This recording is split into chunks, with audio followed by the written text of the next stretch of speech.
you doing today? I'm so excited. I have one of my preferred lenders on today, and his name is Kelly Decker. He's with First United Bank here in the Dallas-Fort Worth area, and he's going to talk to us about why are interest rates fluctuating the way they are right now.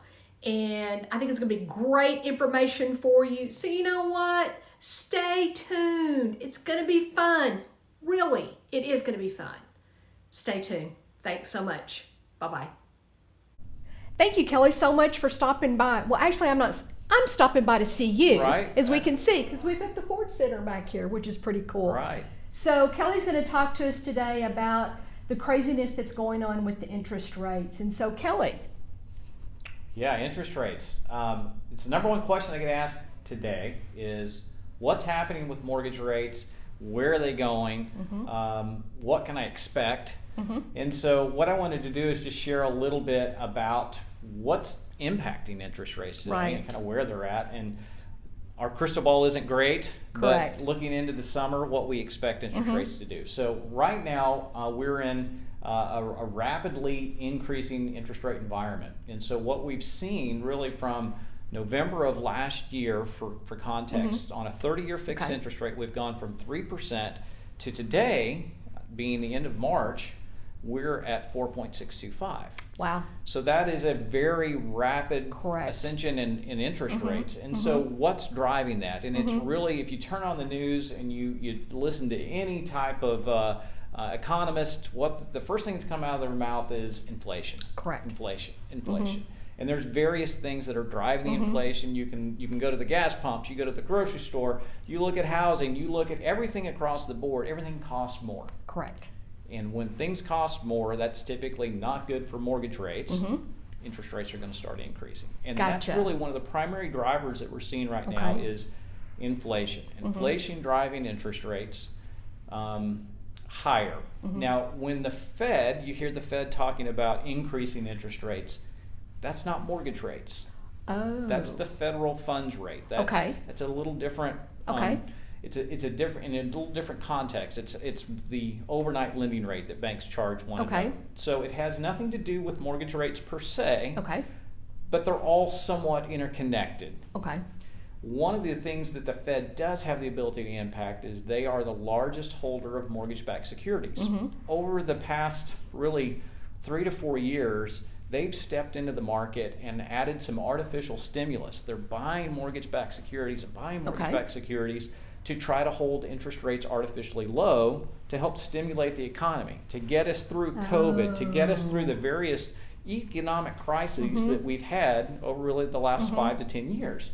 And now they have this huge balance sheet of mortgage-backed securities, and they want to start selling them. Okay. So depending upon the rate at which the Fed opts to sell mortgage-backed mm-hmm. securities is going to impact interest rates further.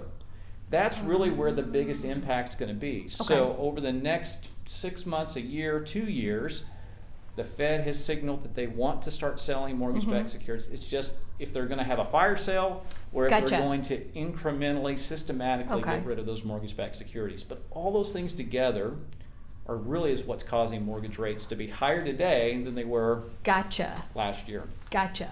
So if they do a fire sale, is that better or worse than doing it a little bit at a time? It's going to be worse. Okay. Mortgage rates will spike significantly okay. further than where they have right now. Gotcha. If we look at kind of where they're at today, we mm-hmm. fully anticipate interest rates to incrementally increase higher through the summer. Okay. But if the Fed chooses to do their fire sale, sure. that incremental increase could be much more rapid gotcha. in its ascent. So gotcha. We're hoping good things from the Fed. We're mm-hmm. hoping that's what happens. We hope that inflation gets itself under control. Mm-hmm. If so, we hope at that point in time mortgage rates could moderate. Mm-hmm. But for the foreseeable future, we're in a new environment of interest rates. Gotcha. However, my first house that I bought was in the early 90s, and I paid, I think it was 11%. Mm-hmm. Yes, the house was a lot cheaper than they are now, but it was still 11%. And I know when the rates started going down, and I think my last time that I refinanced, I was like 5.25, and I thought I'd hit a gold mine. on a historical basis, we're still in a very low interest rate environment, but looking at what the Fed has come in and done and artificially kept interest rates low for so long, Gotcha. we've all created this mindset that that's the new norm. Well, it's really not. You take that government intervention out of the equation, and interest rates should probably still be higher than where they are today. Yeah, exactly.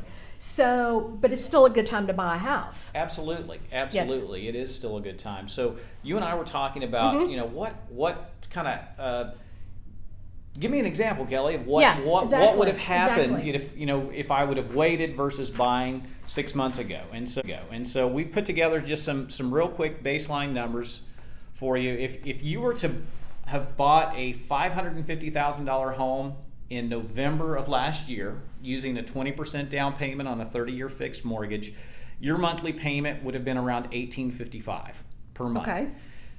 Today, that same $550,000 home more than likely is $575,000 or even higher than that. But for our purposes, we said, well, that home today is worth $575,000. Still doing a 20% down payment, that's $5,000 more on the down payment. Correct. You're financing more, and interest rates are higher. So you factor all of that in, you're looking at an increase just over $400 a month between November of last year and March of this year. That's something to consider. I still think it's a great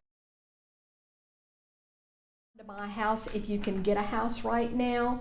Part of that, the people that you need to be working with are obviously a good lender that can bring you along and let you know everything that's going on and prepare you. Right. Another one is obviously a good realtor. I mean, I'm not going to say that, right?